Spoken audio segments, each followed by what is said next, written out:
How to turn off account notifications on Play Store. Hello guys, in this video I'm gonna show you how to turn off account notifications on Play Store.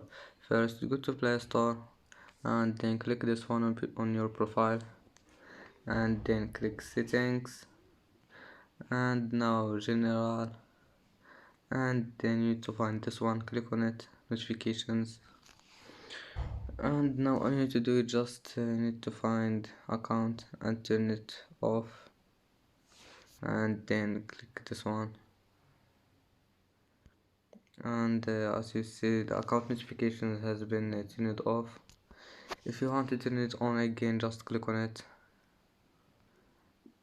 and then click allow notifications. And that's today's video. If you like it, don't forget like and subscribe, and see you in the next video.